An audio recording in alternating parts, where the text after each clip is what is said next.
Revelation 18:7. How much she hath glorified herself and lived deliciously, so much torment and sorrow give her. For she saith in her heart, I sit a queen, and am no widow, and shall see no sorrow. All praises, all power, all glory to Yahweh, Bahashem, Yahushai, Bahashem, Rakaha, Kodash. Yahweh being the name of the Father, who the world even calls God. Yahweh, meaning He exists. Bahashem, in the name, Yahushai, who the world even calls Jesus Christ. Yahushai, meaning He is salvation. Bahashem, in the name, Rakaha Kodash, Spirit Holy. Double honors to the apostles and elders of Great Millstone who teach one of who taught me this truth. Peace and salutation to the Akyam, the fellow laborers, the hopeful elect, pushing this truth at risk of their own lives to the four corners of the earth. To the Akwathim, listen, learn in sincerity and truth and in silence. Shalom. Akyam, meaning brothers. Akwathim, meaning sisters. Shalom, meaning peace be unto you. It's your brother Shema from the GMS Toronto camp here in Toronto. Here with another lesson. Shabbat Shalom. All right, we'll get right into it. You know, these Babylonians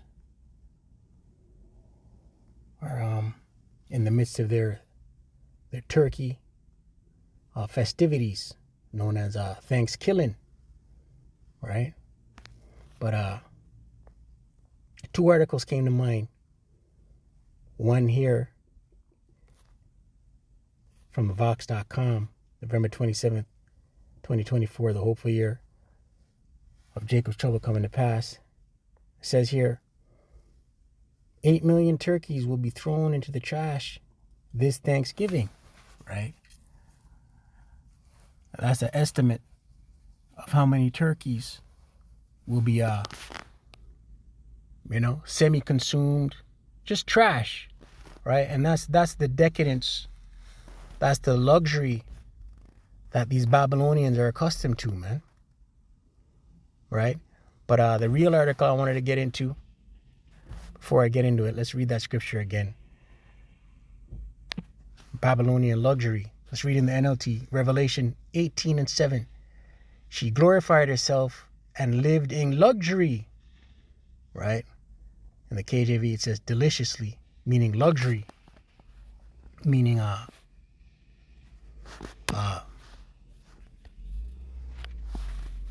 look it up.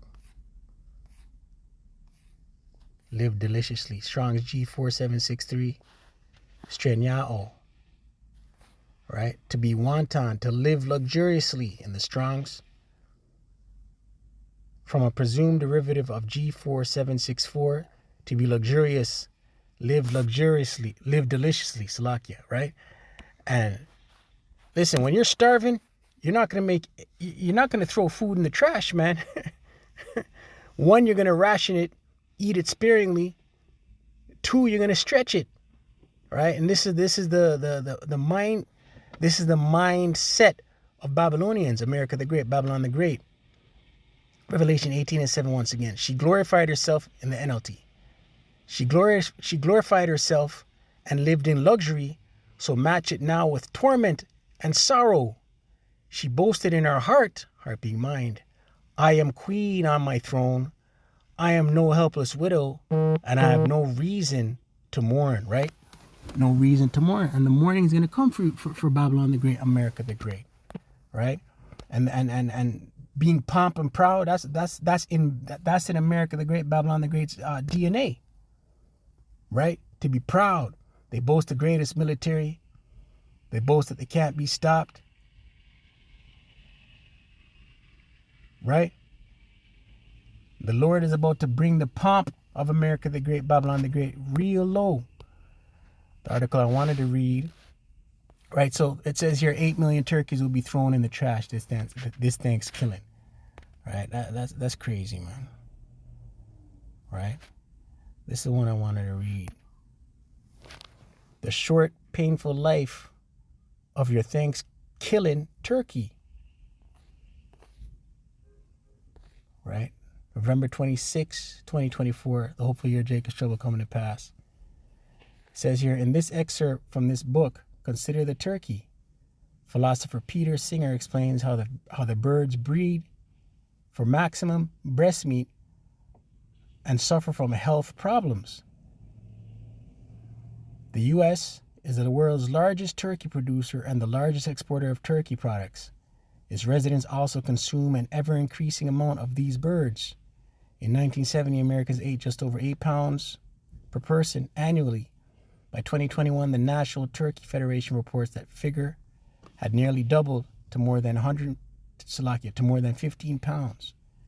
That demand and modern breeding have transformed turkeys. They have been bred to put on weight quickly, and at slaughter, the average turkey today weighs almost twice as much as turkeys did in 1960. The contrast with the rate of growth of wild turkeys is even greater. At 4 months old, a male wild turkey will weigh no more than 8 pounds, whereas at the same age, a male turkey selectively bred for meat will weigh 41 pounds. This diabolical madman is wicked. That puts an enormous strain on their immature leg bones. Professor John Webster, a veterinarian and expert on the welfare of farmed animals, has studied a similar problem in fast-growing chickens and concluded that they are in pain for the last third of their lives, a situation that has been compared with forcing someone with arthritis in their legs to stand up all day long, right? This man is wicked, right? And it all goes into his, let's get that one in Proverbs.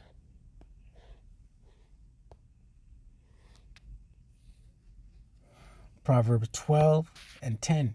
It reads, "A righteous man regardeth the life of his beasts," right? And this kingdom, this rulership is not being ruled. This kingdom is not being ruled in righteousness, man. Right? The elect are the righteous under Yahweh Bashim Yahshai. Right? The kingdom will be ruled in righteousness. New heavens, new earth, ruled in righteousness. Right? Proverbs 12:10, "A righteous man regardeth not," a righteous man regardeth the life of his beast, but the tender mercies of the wicked are cruel. Right? The wicked don't care about their beasts, man. A 3-month-old, 4-month-old turkey weighing 41 pounds when it's supposed to weigh 14 pounds, 18 pounds. That's wickedness. Injecting it with hormones. Right? To get it, you got to get it fat. Got to get it fat in time for Thanksgiving. We got to sell these turkeys. It's all about the dollar bill, man. Right? The land Sabbath is not kept. The ordinance has been broken. Right? Scripture say when the righteous are in authority, the people rejoice. When the wicked beareth rule, the people mourn. Roughly paraphrasing. That's Proverbs 29:2. Right? Even the beasts are mourning. Right? Isaiah 24.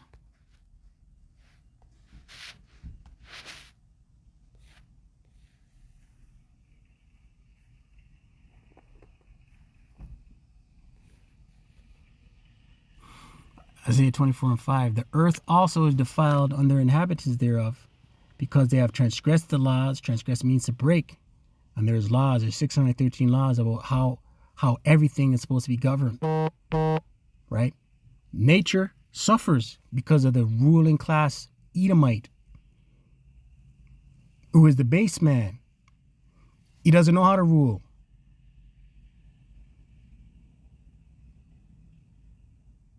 Scriptures say, "Woe unto you when your king is a child, and the princes shall eat in the morning," roughly paraphrasing. Right? Esau Edom as a child.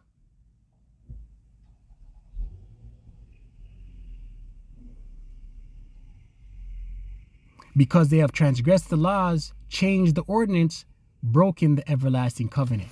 Right? This man's wicked, man. There's ways of doing things. Let's see what else we can get out of this. It says their turkeys have even more leg problems than chickens because they are also bred to grow rapidly. But in addition, they are almost all broad-breasted whites.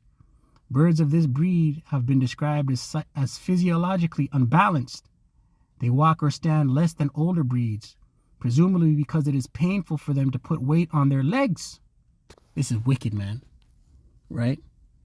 And in the spirit, this is vexing. A 2013 study of turkeys at 13 different slaughterhouses found that 60% had swelling of the foot pad and 25% had arthritis, right? And then we eat these foods, right? These foods that are suffering from trauma, right? That's not healthy. All of these birds are likely to have experienced pain when walking or standing. These problems could be avoided by genetic selection of the turkeys to be reared. In this case, selecting for slower growth to give the birds' legs time to mature sufficiently to bear the weight of their bodies. But the attitude of the industry, right, the Edomite, to such a suggestion was once made clear by Scott Beyer, poultry specialist at Kansas State University, when he wrote in a 2008 paper, although a small percentage of birds may be predisposed to leg problems, use of highly selected fast-growing strains is recommended because savings in feed costs, you see that? The bottom line, the money, and time far outweigh the loss of a few birds. You see? Economics overrides the suffering of the turkeys every time. When Beyer referred to the loss of a few birds, he means the birds whose conditions is so bad that they die before they are ready to be sent to slaughter at 3 or 4 months of age. Those deaths are occurring in birds of a species that, when not bred for maximum breast meat, could live for 10 years. Right? Let's sit on that.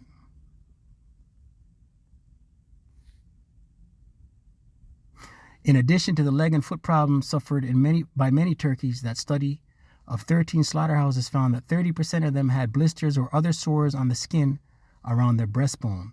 These breast buttons, as they are called, commonly occur in turkeys who spend most of their time lying down on their sternum.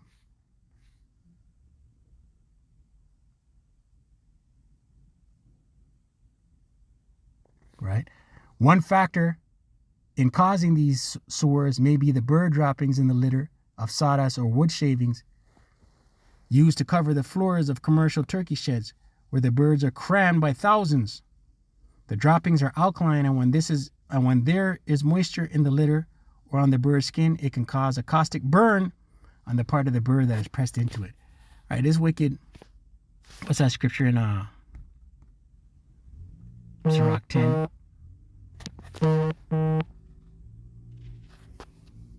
Sirach 10. Sirach 10. Verse 4. The power of the earth is in the hand of the Lord. Right? The Lord set up whoever is in rulership. And right now, Daniel 4:17, it says, give it, you know, let me get it before I butcher it. Daniel 4:17. And it reads, this matter is by the decree of the watchers and the demand by the word of the holy ones, to the intent that the living may know that the Most High ruleth in the kingdom of men. Here's the point. And giveth it to whomsoever he will, and setteth up over it the basis of men. Right? So the basis of men are set up over this wicked kingdom. The basis of men being Esau, Edom, this Edomite, the ruling class elite, the so-called white man. He's in rulership and he's base. Ecclesiastes 10:4, the power of the earth is in the hand of the Lord, and in due time he will set over it one that is profitable. Right? In due time. That's the kingdom. Right? The elect will be joint heirs with Yahweh, but with Yahweh Shai. Right? Joint heirs in the kingdom. Right? I have one more scripture. Joel 1. We'll close. Joel 1, verse 18. How do the beasts groan? The herds of cattle are perplexed. Right? The beasts, scriptures say the whole of creation groaneth. Roughly paraphrasing. That's in Romans, I believe, the 8th chapter. Right? The beasts want righteousness, man.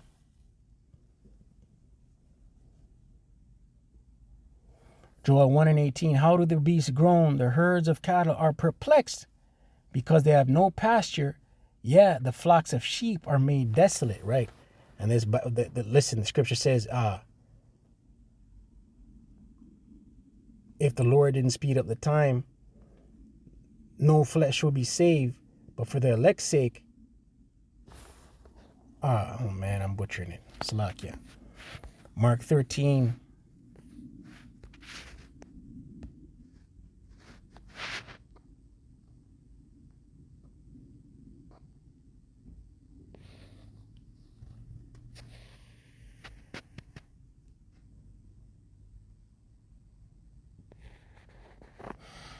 Mark 13:20, red letter, and except that the Lord had shortened those days, no flesh should be saved. But for the elect's sake, whom he hath chosen, the elect, it's all about the elect, right? So if the Lord didn't shorten these days, no flesh should be saved. But for the elect's sake, whom he hath chosen, he hath shortened the days, right? The Lord's shortening, speeding up the time, right? It's going to get real bad out here, man. Real bad. So with that, call Allah Yahweh B'Hashem Yahushai B'Hashem Rakah HaKodash. Double honors to the apostles and elders of great millstone to teach one rule well. Shalom to the hopeful elect.